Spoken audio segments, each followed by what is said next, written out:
On May 26, we had a big event in Nusa. We gathered together about 200 pupils from local schools in our village Desaped.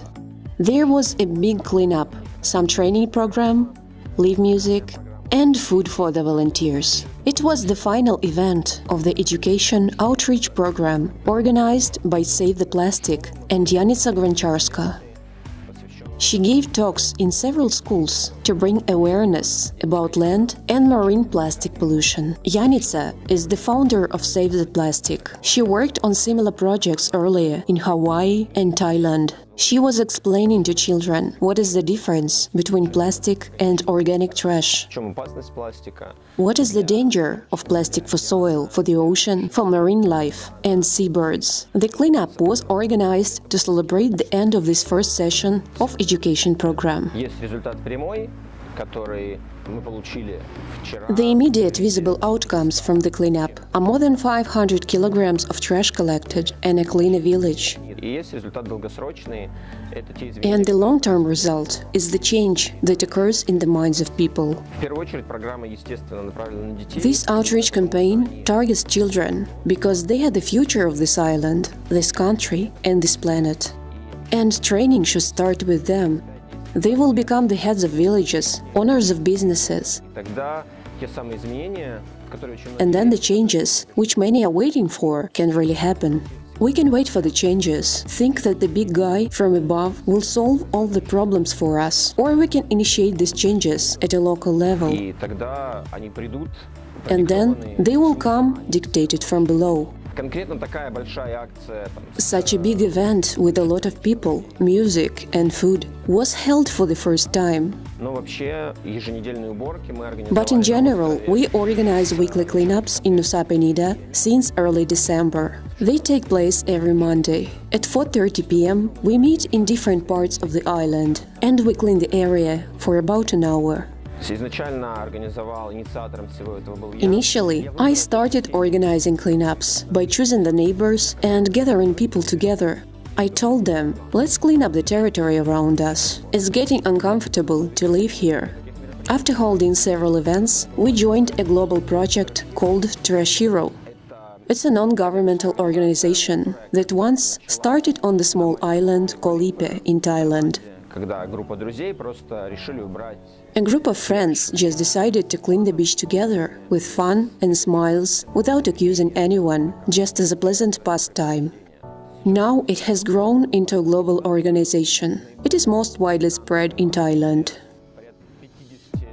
There are about 50 cities, islands and places that are engaged in daily or weekly regular cleanups.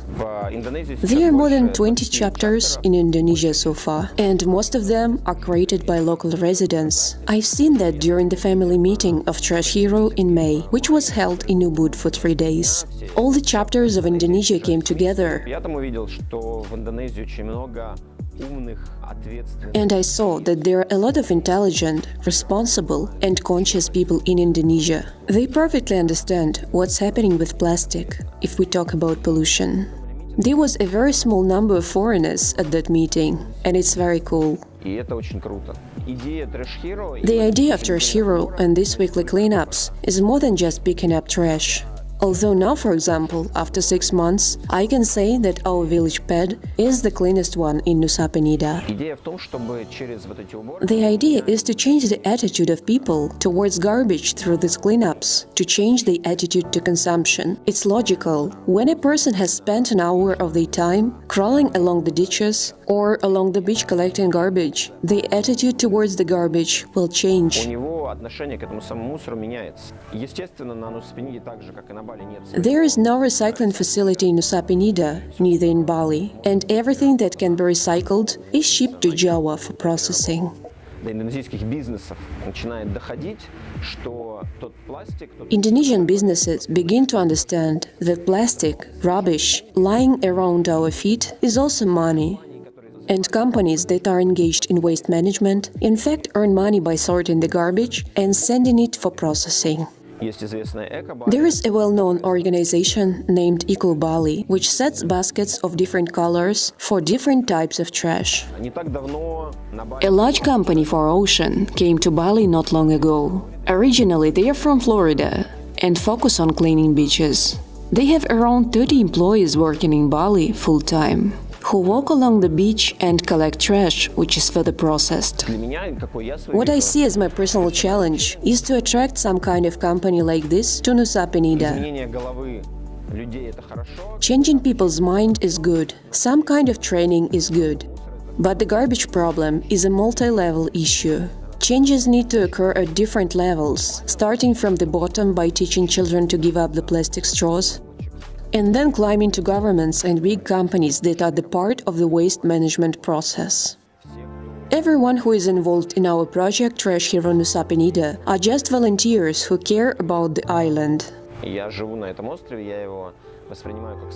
I live in this island, I consider it as my home, and I want this home to be cleaner. I have a business here, I have a family. And this is just free time, which we are ready to invest in the life of the island. I live here because I have a freediving school. And in fact, everyone who has been to Bali during the rainy season knows this problem perfectly. When you swim around the plastic bags in the ocean. People like to say that this is not our garbage. It was brought from somewhere, from Java or from Lombok. But we all understand that garbage in the ocean does not appear just like that. It is washed from the land.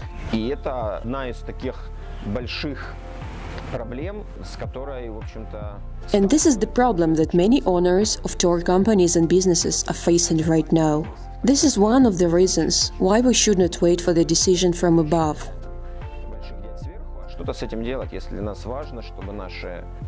If it's important for us to satisfy our customers who come to the hotels, dive centers, with the services we provide them. But there is another problem, invisible, and very few people think about it. The plastic that we see are microplastics. They can be seen and spoil our beautiful photographs, but there are also microplastics. Once created, plastic never disappears from the planet. It simply breaks up into smaller particles that continue to float in the water, seep into the ground, get into the tap water. Microplastic particles are being found in the tap water in developed countries. The particles enter our bodies and poison them. This is the invisible problem, which many environmentalists are already alarming about. So far, there are no solutions for removing microplastics from the water. And the only one thing we can do, I mean every person, is to reduce the amount of these microplastics and macroplastics that get into the ocean. At this stage, the only strategy that helps somehow to slow it down is the philosophy. Refuse, reduce, reuse, recycle. Refuse is to refuse some new plastic when it's possible.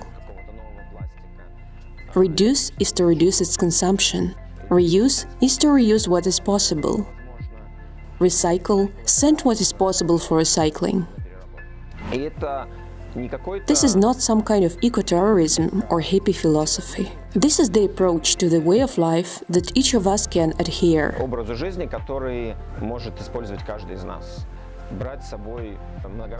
Take a reusable bag with you to the store, get a bamboo straw or a glass straw and stop using the plastic straws. Buy a reusable bottle for water that you can refill over and over again. There are many projects in Bali that support such a conscious approach to consumption.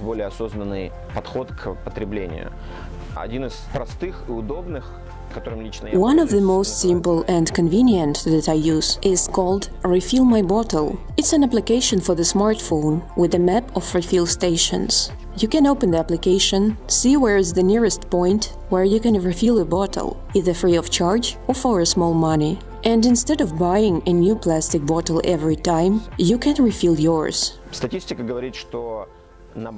Statistics show that in Bali, in average in a month, only tourists generate more than 6 million plastic bottles.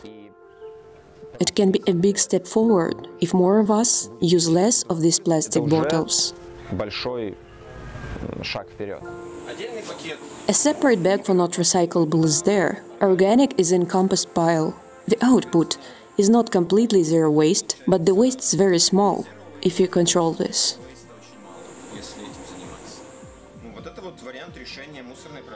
It's the solution to the garbage problem for Indonesia. Eco-bricks. All unprocessed plastic is squeezed into the bottle very tightly. Then you can do many interesting and useful things from these bottles. There is a bunch of recipes on the website ecobricks.org. What is possible to make from this? Starting from buildings and ending with some furniture and some other cool inventions.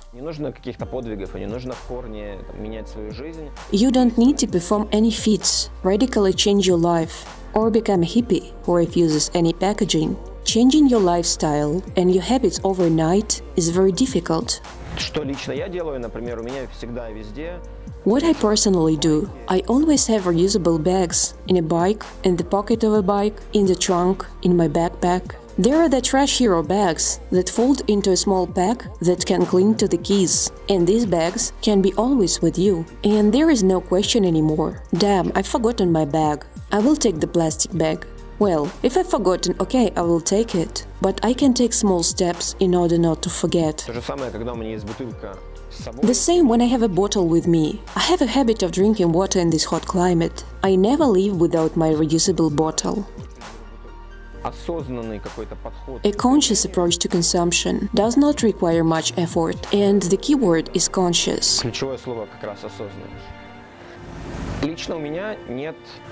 I don't personally have any global goal to save the world.